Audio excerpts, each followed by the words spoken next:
Hello friends, good morning. Welcome back to my channel. तो आज मैं जा रही हूँ अपनी फ्रेंड के यहाँ शादी में, और मैंने जल्दी जल्दी भागते भागते ट्रेन पकड़ी क्योंकि मैं बहुत ज़्यादा लेट हो चुकी थी। और ट्रेन जो है वो प्लेटफॉर्म पे आ गई थी, और मैं जैसे ही उतरी वो तुरंत चल रही थी। और शुक्र है कि फिर वो जैसे ही रुकी मैं तुरंत जल्दी से चढ़ गई थी, वरना आज तो मेरी ट्रेन ही छूट जाती। उसके बाद जल्दी जल्दी चढ़ के मैं अपनी सीट पर आ गई थी।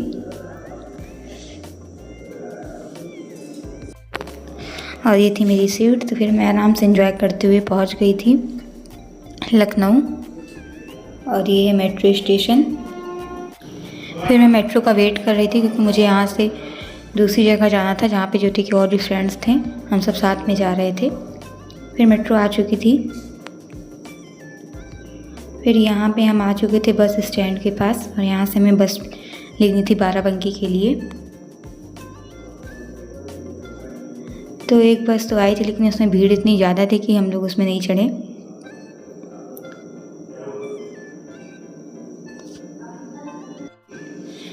फिर जब दूसरी बस आई तो हम दूसरी बस पकड़कर निकल चुके थे बाराबंकी के लिए। और फिर मैं आ चुकी थी अपनी फ्रेंड के यहाँ, और आज मेहंदी है तो हम सब मेहंदी के लिए डेकोरेशन कर रहे थे मिलकर। और यहाँ हमारी डेकोरेशन पूरी हो चुकी थी। तो आप लोगों को कैसी लगी देखकर बताइएगा कमेंट बॉक्स में। और जो बैलून चलाने वाली मेहंदी थी ये फूली ही नहीं एक भी, तो हमने इसे ऐसे ही लगा दिया था। और फिर भैया के साथ आ रही थी ज्योति और ज्योति की मम्मी भैया को लेकर। तो मैं तो ग्रीन कपड़ा लेके आ नहीं पाई थी घर से, क्योंकि मैं घर तो गई नहीं थी, तो इसलिए मैंने ग्रीन नहीं पहना।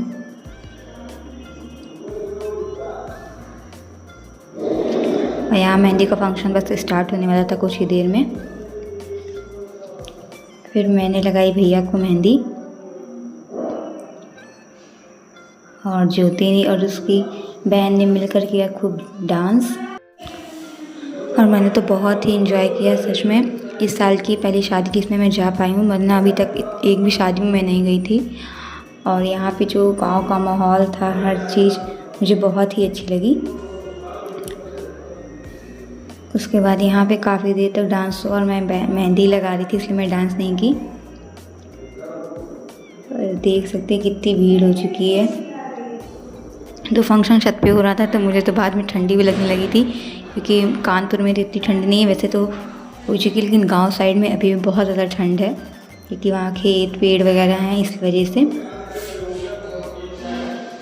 मैं तो स्वेटर पहन के बैठी थी, और भैया के हाथ इतने ज़्यादा काँप रहे थे कि मुझे तो मेहंदी लगाने में बहुत दिक्कत हो रही थी। फिर मैंने भैया से कहा भैया बस थोड़ी देर और। फिर उन्होंने कहा ठीक है। फिर मैंने जल्दी जल्दी भैया को मेहंदी लगाई थी। उसके बाद भैया नीचे जाके गैस पर हाथ अपने सेक रहे थे, क्योंकि मेहंदी लगाने के बाद वैसे भी हमारे हाथ ठंडे हो जाते हैं। फिर यहाँ पे ज्योति लोगों का काफ़ी देर तक डांस हुआ, सबने खूब डांस किया। उसके बाद सब सोने चले गए थे। और ये है नेक्स्ट मॉर्निंग जब मैं सुबह उठी, और ज्योति ने मेरे पास ये छोटा सा बेबी इतना क्यूट सा मेरे पास सुला दिया।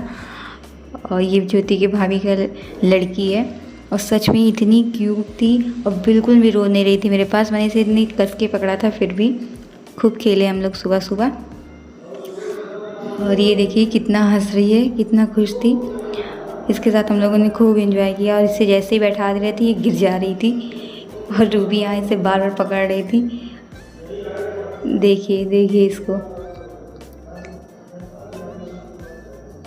जैसे ही बैठाए ये ऐसे ही गिर गई थी। तो काफ़ी देर हम लोगों को खेलने के बाद फिर मैंने इसको मोबाइल में अपने कार्टून दिखाया, कार्टून देखा। और ये देखिए कैसे गिरती चली जा रही है। मैं इसे बार बार बैठा रही थी, अभी इसे बैठना नहीं आता। अभी मेरे ख्याल से अभी 1 साल की भी नहीं हुई है। तो भाभी हम लोगों के पास देकर चली गई थी इसे। उसके बाद मैं छत पर आ गई थी। मैं रात में मेहंदी नहीं लगाई थी क्योंकि बहुत ज़्यादा लेट हो गया था सबको लगाते लगाते। मैंने ज्योति को लगाई, फिर दीदी को लगाई। तो यहाँ पे मैं और रूबी दिन में मेहंदी लगा कर बैठे हुए हैं। और उसके बाद मैं 1 घंटे बाद मेहंदी छुड़ा दी थी। फिर मैं नहा ली, और नहाने के बाद ज्योति ने मुझे बूंदी ला कर दी जो गरम गरम बनी हुई थी ताज़ी ताज़ी। Thank you for watching guys, मिलते हैं नेक्स्ट ब्लॉग में।